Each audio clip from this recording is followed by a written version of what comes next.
Di minggu yang berjalan ini kita warga Gebim diajak untuk merenungkan Mazmur pasal 144 ayat 1 sampai 15.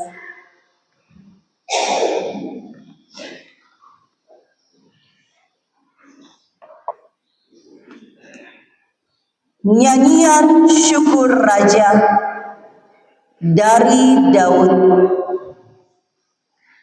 Terpujilah Tuhan, gunung batuku, yang mengajar tanganku untuk bertempur dan jari-jariku untuk berperang, yang menjadi tempat perlindunganku dan kubu pertahananku, kota bentengku dan penyelamatku, perisai dan tempat aku berlindung, yang menundukkan bangsa-bangsa ke bawah kuasaku.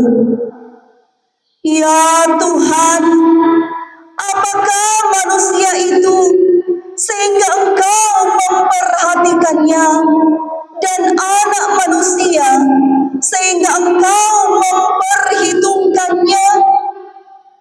Manusia sama seperti angin, hari-harinya seperti bayang-bayang yang lewat.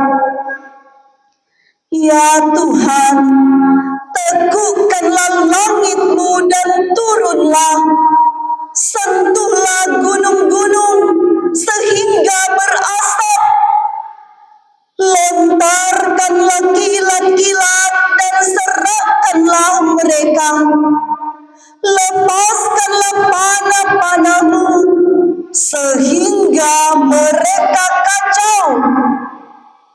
Ulurkanlah tangan-Mu dari tempat tinggi, bebaskanlah aku dan lepaskanlah aku dari banjir, dari tangan orang-orang asing yang mulutnya mengucapkan tipu dan yang tangan kanannya adalah tangan kanan dusta. Ya Allah, aku hendak menyanyikan nyanyian baru bagimu dengan gambus 10 tali. Aku hendak bermazmur bagimu. Engkau yang memberikan kemenangan kepada raja-raja dan yang membebaskan Daud hamba-Mu. Bebaskanlah aku daripada pedang celaka, dan lepaskanlah aku dari tangan orang-orang asing yang mulutnya mengucapkan tipu dan yang tangan kanannya adalah tangan kanan dusta. Semoga anak-anak lelaki kita seperti tanaman yang tumbuh menjadi besar pada waktu mudanya, dan anak-anak perempuan kita seperti tiang-tiang penjuru yang dipahat untuk bangunan istana. Semoga gudang-gudang kita penuh mengeluarkan beraneka ragam barang. Semoga kambing domba kita menjadi beribu-ribu, berlaksa-laksa di padang-padang kita. Semoga lembu sapi kita syarat.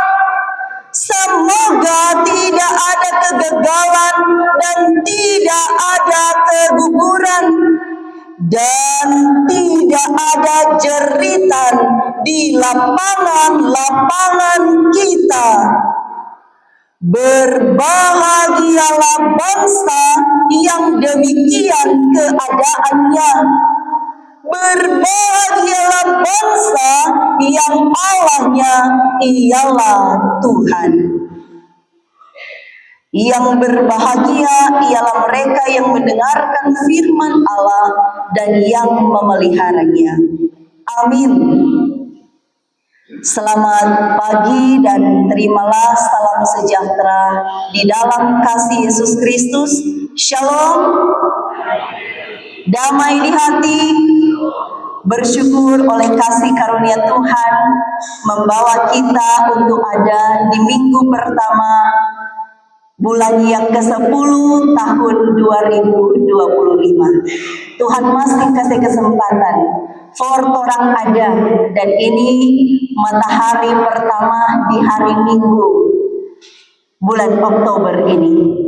Kita bersyukur, percaya bahwa ada rahmat dan setia yang Tuhan sediakan bagi semua orang yang senantiasa menaruh harap hanya kepadanya.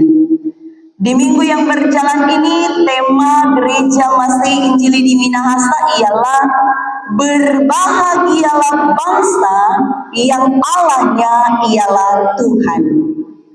Izinkan saya mengawali perenungan firman ini dengan sebuah pantun. Pisang goreng di atas meja.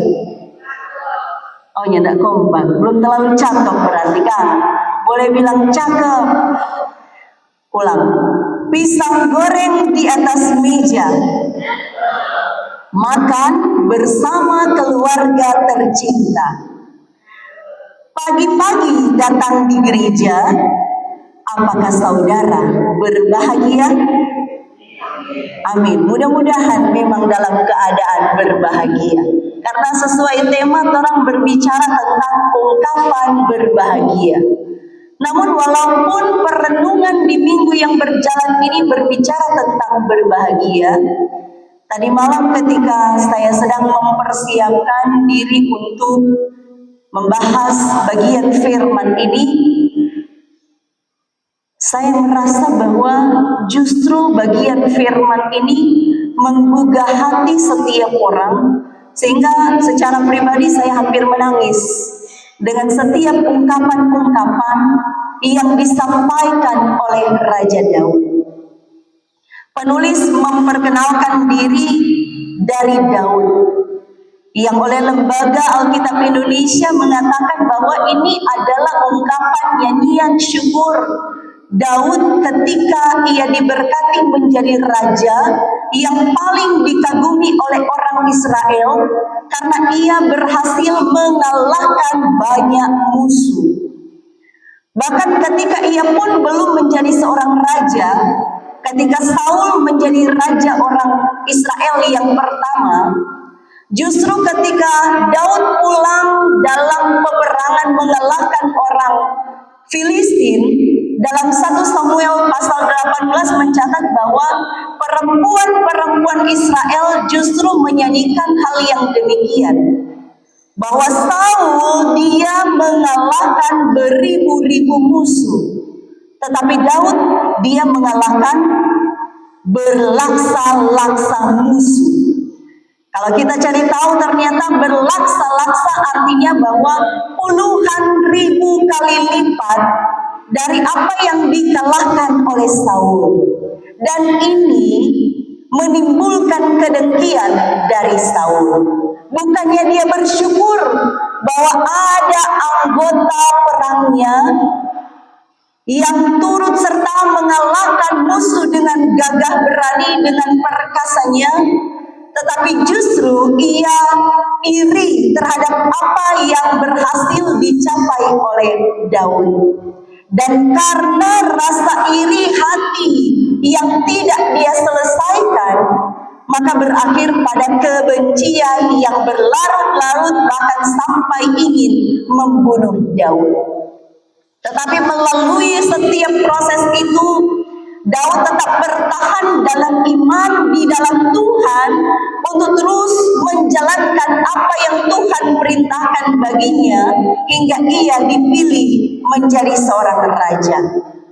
Kalau kita perhatikan ayat 1 sampai ayatnya yang ke-15 ini, ada ungkapan pujian, ada ungkapan kesadaran diri siapa saya, ada permohonan dan keyakinan, dan yang akhirnya ditutup dengan pengakuan iman. Bagian yang pertama adalah tentang pujian Raja Daud.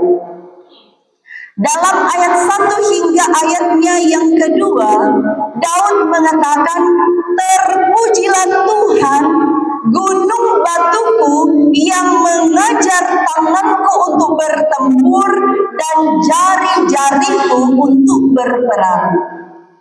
Kalau kita mengingat siapa Daud ini, kita akan tahu bahwa Daud ini sebelum dia berperang, dia adalah sosok gembala kambing domba. Sekaligus juga sebagai seorang yang hebat dalam permainan kecapi.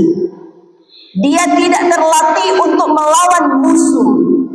Walaupun dia mengatakan bahwa dia sudah biasa menghadapi binatang buas, dan oleh karena kemurahan Tuhan, dia memenangkan perlawanan menghadapi binatang-binatang buas itu.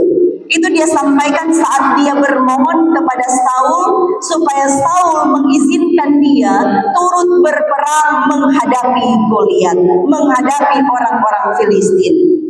Orang-orang yang mendengar pengakuan dari Daud rasanya tidak percaya dengan apa yang disampaikan oleh Daud. Tetapi ternyata Tuhan membuktikan pertolongannya bagi Daud. Maka di sini kita belajar bahwa sesungguhnya orang yang dipakai oleh Tuhan, dia tidak akan ditinggalkan oleh Tuhan. Ungkapan Daud yang mengatakan bahwa Tuhan mengajar dia. Dari teks aslinya kata mengajar ini disebut lamat, yang erat dengan kaitannya dengan satu kata yaitu lamet. Mungkin orang bertanya-tanya, kenapa ini mesti disampaikan? Tapi kalau orang perhatikan, lamet ini adalah salah satu abjad Ibrani yang paling tinggi. Kalau mau tulis dia paling tinggi, paling panjang.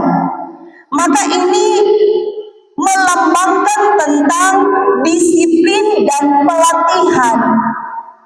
Maka kita akan mendapati bahwa mengajar yang dimaksudkan oleh Daud dalam ayat 1 ini bukanlah mengajar dengan serta-merta langsung Daud bisa. Tetapi mengajar yang dimaksudkan adalah ada proses disiplin dan pelatihan yang dilakukan secara terus-menerus, sehingga akhirnya jari-jari Daud dan tangannya siap untuk bertempur melawan musuh-musuhnya. Nyata dengan serta-merta langsung jadi. Ada DP proses. Tindakan ini mengajarkan kita bahwa Daud mengakui dan memuji bahwa karena Tuhanlah yang membawa ia pada kemenangan, bukan karena kehebatannya. Tidak banyak orang yang mau mengakui bahwa karena Tuhanlah maka saya bisa melakukan hal ini dan itu. Lebih banyak orang justru mengakui bahwa karena sayalah maka saya bisa mencapai hal ini dan itu. Banyak orang justru mencari Tuhan saat ia membutuhkan Tuhan, tetapi justru melupakan Tuhan saat ia memperoleh kemenangan dan pemberkatan dari Allah. Peperangan Daud adalah peperangan yang melawan bangsa-bangsa, yang kalau sekarang juga orang merasakan seakan-akan peperangan dunia ketiga ada di depan mata. Karena banyaknya bangsa-bangsa yang saling berperang. Tapi kita berharap dan berdoa, berseru kepada Tuhan supaya kiranya segala peperangan ini akan berakhir dan Tuhan gantikan dengan damai sejahtera.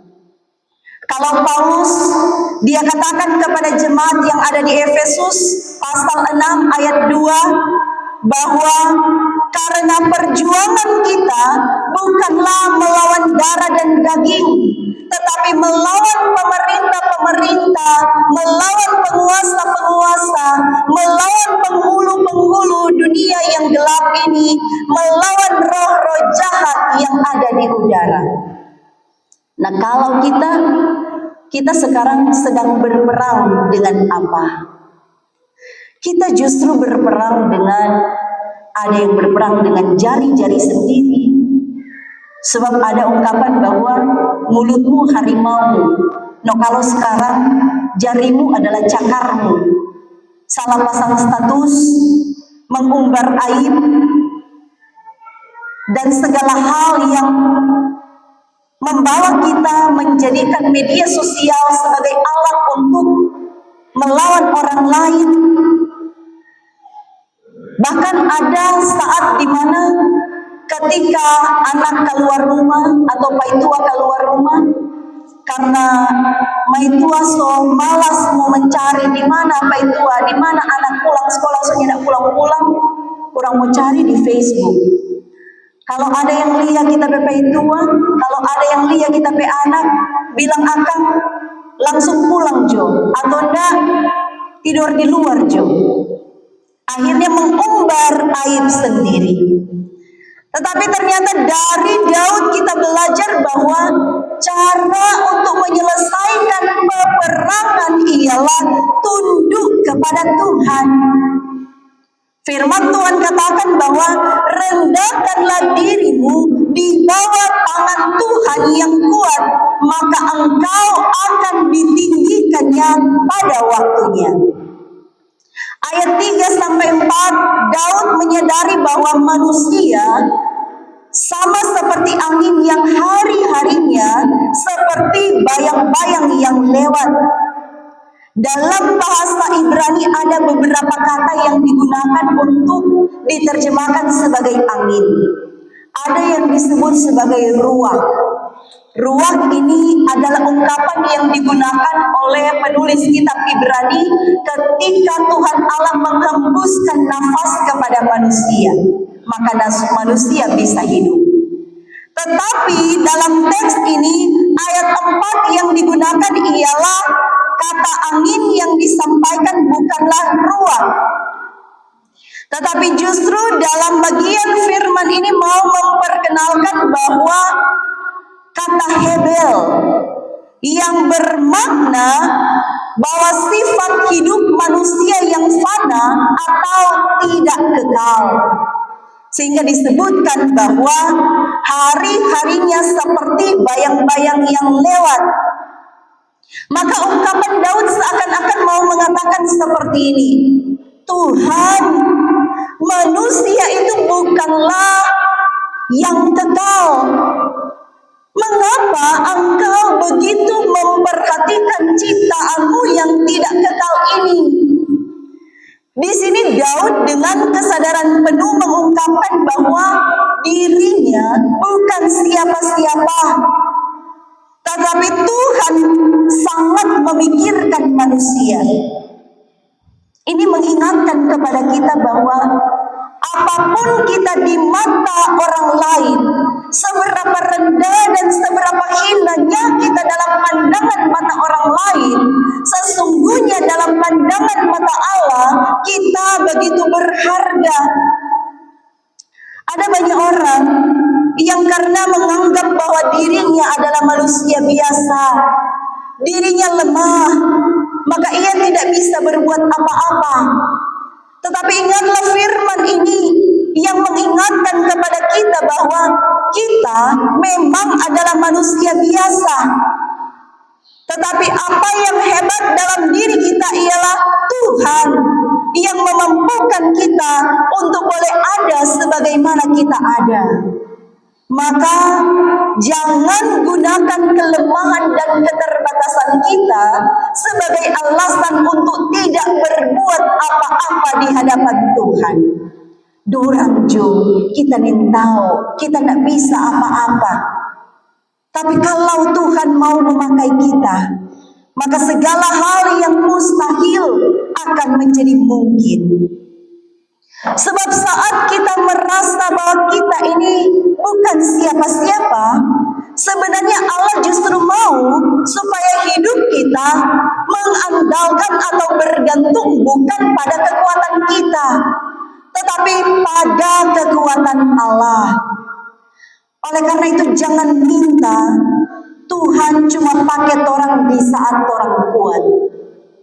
Sama dengan lagu, oh Tuhan pakailah hidupku selagi aku masih kuat. Tapi kita juga bisa mengatakan bahwa, oh Tuhan pakailah hidupku bahkan saat aku lemah. Itu menandakan bahwa kita punya komitmen iman, meyakini bahwa apa yang kita tidak mampu, sesungguhnya di saat itulah kita akan merasakan dan mengalami kuasa Allah yang tidak dapat dibatasi oleh apapun dan siapapun.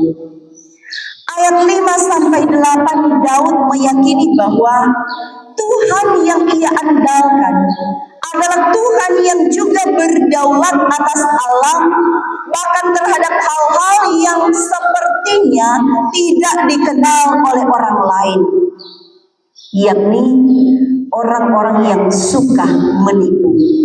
2 kali dia tekankan, ayat 8 dan ayat 11. Dia mengatakan bahwa yang tangan kanannya adalah tangan kanan dusta. Tangan kanan adalah simbol kekuatan, simbol kesetiaan bagi pemahaman orang Ibrani. Karena itu kalau orang mau angkat sumpah, orang angkat pakai tangan kanan, menandakan loyalitas, kesetiaan dan kekuatan kita untuk bertindak dengan benar sebagaimana sumpah setia kita. Kalau dikatakan tangan kanan dusta, itu berarti adalah janji setia yang palsu, sumpah palsu yang diucapkan. Kalau kita sekarang ada di posisi mana?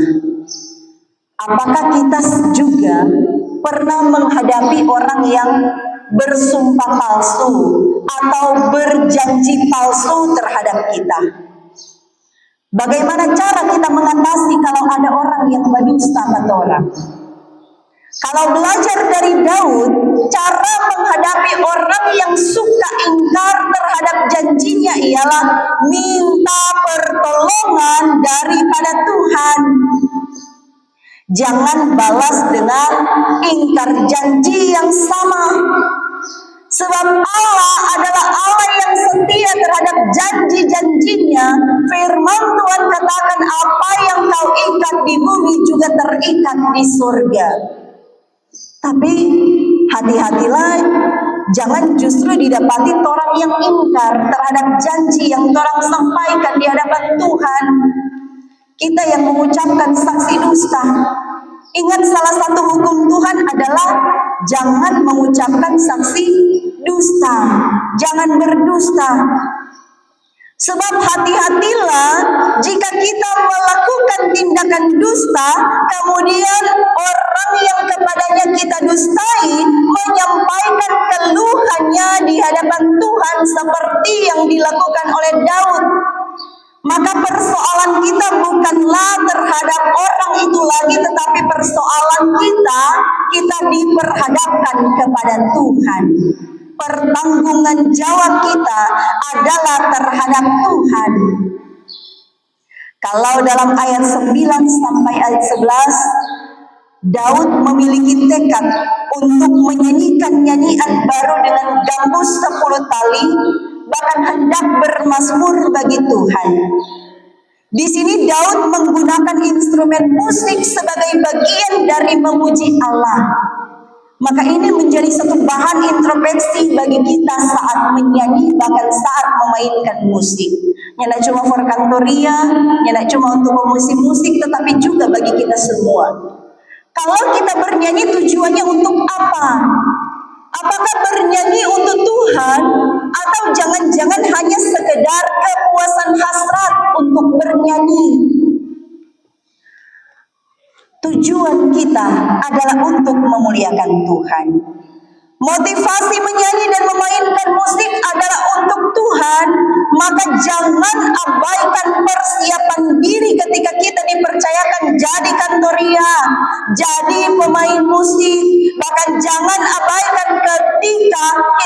datang di gereja untuk bernyanyi bagi Tuhan, sebab ingat bahwa Allah bertakhta di atas puji-pujian. Ayat 12 sampai 14, Daud tidak hanya memikirkan masa di mana ia hidup dan memimpin, tetapi dia juga memperhatikan tentang kehidupan generasi selanjutnya. Sebab memang adalah penting bagi kita untuk memperhatikan keturunan kita, anak-anak kita.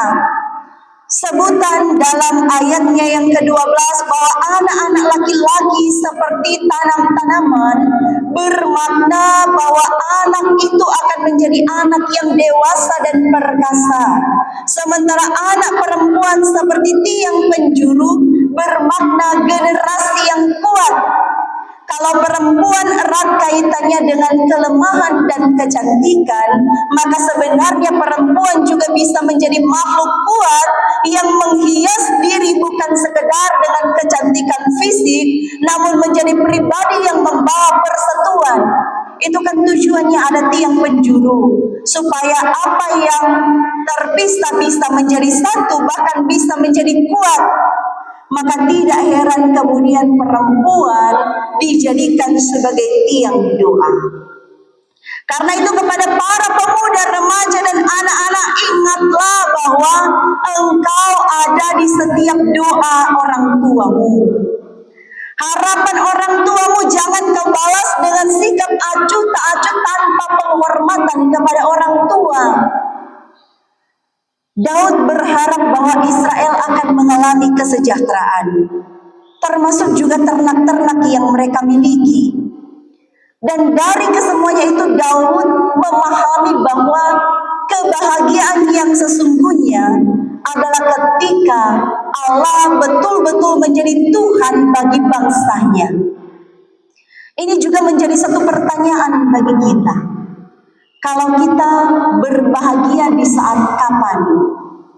Saat hidup kita tercukupkan, saat kebutuhan-kebutuhan kita terjawab, saat kita berhasil meraih keberhasilan, atau kebahagiaan apa? Kalau Daud mengajarkan bahwa kebahagiaan yang sesungguhnya bagi orang percaya adalah bahwa pusat kehidupannya tertuju kepada Tuhan, maka berbahagialah jika hidupmu saat ini masih mendengarkan suara Tuhan. Kalau kita masih mendengarkan suara Tuhan, jangan abaikan suara itu. Ingat bahwa mengakui Allah sebagai Tuhan harus dibarengi dengan penyerahan diri secara total kepada Allah Sang Pemilik hidup ini. Maka ingatlah catatan firman Tuhan di pagi hari ini, bahwa ada proses yang harus kita lalui. Allah mengajar kita melalui kedisiplinan, bahwa kita menyadari siapa diri kita. Kita lemah, tetapi Tuhan memperhatikan kita. Kita terbatas, tetapi Tuhan yang menguatkan kita. Minta Tuhan menolong kita jika kita mengalami hal-hal yang menyesakkan dari orang-orang yang kita kasihi, atau dari orang-orang yang justru membenci kita. Minta pertolongan Tuhan, jangan minta pertolongan dari luar Tuhan. Bahkan dari firman ini kita diajarkan, tetaplah hidup suci, jangan jadi orang yang ruci dalam segala tindakan-tindakan kita. Dan yang terakhir, percayalah bahwa hidup yang berbahagia, hidup yang diberkati adalah hidup yang pusat hidupnya tertuju kepada Tuhan. Tuhan memberkati kita semua. Amin.